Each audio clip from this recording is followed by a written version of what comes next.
The following is an exclusive presentation of WI Garden Media, the voice of Garden Talk Radio.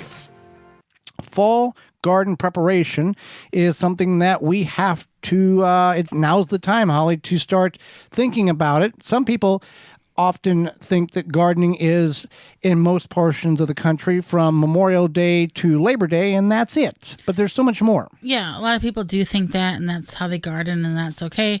But you can start earlier, and you can grow further into past Labor Day. So what you want to do is you want to determine your first average frost date, and all you have to do is just go to your favorite search engine and type in first frost date and your zip code, and it will tell you. Ours is, I think, October 15th. Somewhere in that range. Yeah. It's a average of the last 10 years. So the plants in which you're going to put in the ground for your fall garden, these are not do or die plants if the frost hits. The frost date is a guideline to know when to plant. All of these plants you can also plant in the spring, and you plant them well before your first average or your last average frost date in the spring. You got your radishes, your turnips, your rutabagas, your brassicas, those type of plants, your lettuces, your greens, those you plant in the spring, and you can also plant in the fall. But that average frost date, first average frost date, is kind of the guideline to go, okay, now I'm going to go, or let's just October 15th, let's pick that number. Now we're going to back up X amount of weeks to get to the point of, okay, I need to put this in the ground. Now I can wait on that for another couple of weeks. So they will tolerate frost. And most of these vegetables, when frost occurs on them, it actually helps them. They like the cooler night temperatures. They like that chill in the air. It helps them release some of the sugars to make the crop sweeter. Right, and some of these you can even plant alongside, or you can plant them alongside what you have now, but just things like kale, which you are going to start a little bit earlier, but then it's going to live out through even a frost. You can kind of have, if you're like, I don't know where to put some of these plants, you could have an area reserved in your garden.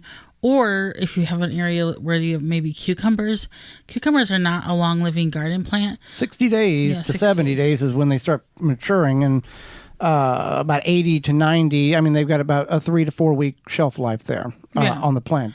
So you can definitely keep that in mind for the cucumbers. So maybe you want to put something else where those cucumbers are, or perhaps like we're going to harvest our garlic very soon, and some people will backfill with a summer crop, or you can just save that space for a fall crop. Now, when we've harvested our garlic, we have put potatoes in behind it for a fall potato harvest. Now, potatoes are they don't like frost, so they will die at the frost when frost hits. But with that time frame, the 70, 80, 90-day potatoes, we could get a crop in there. I've also planted tomatoes in behind the garlic.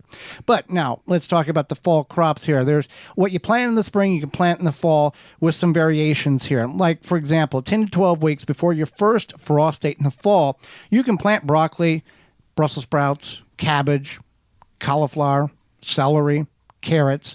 You may not get the same type of end harvest, meaning the luscious big plant that you would if you planted in the spring. It varies. Your mileage varies based on your geographical area. And you don't have to start these indoors like some people choose to do in the spring. You can direct sow the seed right in the ground, keep the soil moist, and then the plant will begin to grow. And I'm guessing, again, Holly, whenever you planted any of these in your backyard garden growing up, there was no plant starts. You just put these in the ground and they grew in the spring, and the way it went. Listen. Yes. Don't mock. Not mocking. I'm just verifying for all of us whom have never heard of such a gardening technique of direct sowing everything at Memorial Day weekend, and no plant starts. Our ancestors probably just sowed directly. Possibly, yes. In the ground. I mean, they probably lived till they were like 30 years old too. Well, you look at a lot of these things in which the tomato falls from the ground because you didn't pick it this year, and you got 17 little tomato plants coming up next spring when the soil conditions are favorable for them. Right. So anyway, we didn't grow much of a fall garden, Okay. but you could put these things into the ground, especially any sort of root crop. You just want to put that seed directly into the Right. ground. Carrots, whenever you plant your carrots are very small, and just eighth of an inch of soil on top of them. Hydrate the soil first, then plant your carrots, drizzle a little potting soil over top of them or fine compost, cover them with a cardboard or a sheet of plywood, small piece, or 2x8, some kind of board. What you're doing is you're preventing the moisture from evaporating out of the soil and away from the seed. By holding that moisture into next to the seed and into the soil, it's going to germinate about 80% better rate than if you just left it bare and watered it whenever you remembered.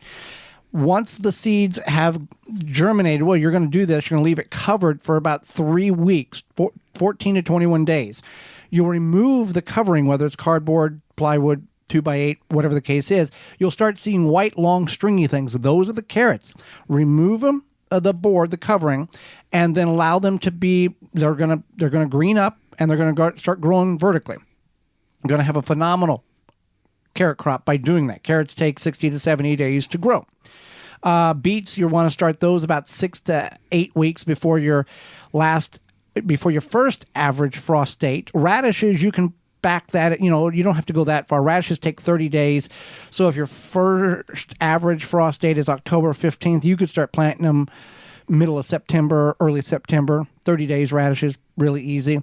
And then if you want to, and turnips and rutabagas, we start in zone 5A. We plant those 1st of August. Rutabagas take 90 days. Turnips take 60 days. We have only found success with them as a fall crop. For whatever reason, we're not able to grow them in the spring. They go to bolt. They don't like it.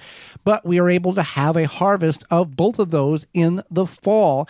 And late October, middle of November, we harvest them. And there's a lot of great recipes in which you can bake them with seasoning in the oven. Now, if you're wanting to protect your plants, such as for a cold frame holly or a row cover, you can do that as well.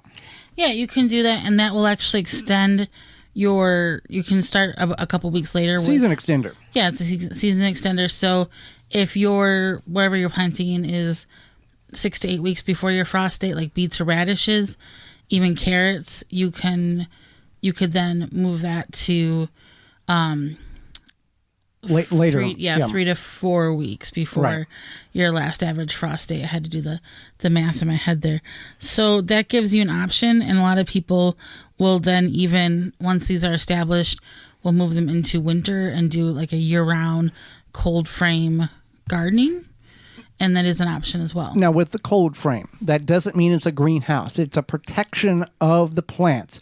The plants are not going to show magnificent growth. It's going to sustain growth. So you want to get your plant established to a larger state, and then it's going to sustain. Like if you're going to have greens, lettuces or spinach, or I'm thinking, what do we got? Swiss chard.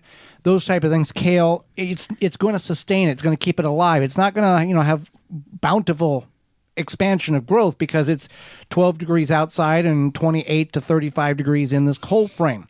So keep that in mind. However, it can extend your harvest so you're not having to harvesting everything. Yeah, you want to make sure that you don't have to use a cold frame or anything like that. We're just saying that's an option. So just keep that in mind. You don't have to use a cold frame. You can still do fall planting. It's not a requirement. Don't think you have to invest or create a cold frame situation. You absolutely do not. But it's a fun little project on a Saturday afternoon.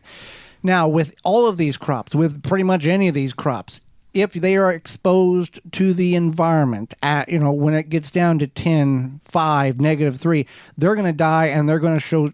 You're not going to be able to do much with them. They're dead. So you want to be harvesting them if they are unprotected before those very harsh temperatures occur. Frost, light frost, heavy frost, all these are going to be fine. It's when you get to that frigid teens, low 20s, single digits, that's whenever you're not going to have anything left here.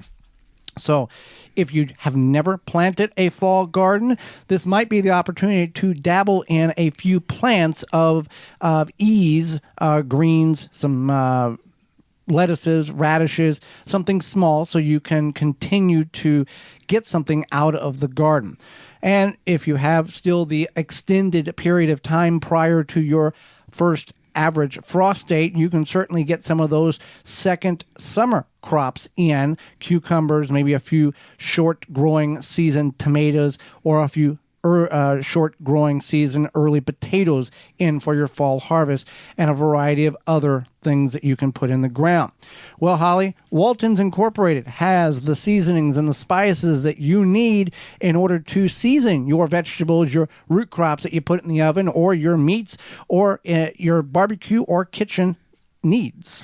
Yeah, absolutely. Walton's has everything you can get for equipment, seasoning, supplies to make sausage, jerky, and any other meat product your way to your high standards. But no meat. Yeah, but no meat. So they have everything but the meat. You can make snack sticks that you'll probably hopefully like versus maybe some rough ones you've had. Walton's created meatgistics.com. It's an informational site to help educate the hows and whys of meat processing, as well as a community of over 15,000 users who will help give their opinion and guidance on meat processing issues. When you go to waltonsinc.com, they have everything you need to make these meat products. Again, the spices just for any sort of cooking, etc. And then they have meat grinders, mixers, sausage stuffers to help you go from animal to edible. Walton's everything but the meat. You can use code GROW50 to save 10% off your orders of $50 or more. That's GROW50 at checkout. Save 10% on your orders of $50 or more. For more information, please visit thewisconsinvegetablegardener.com.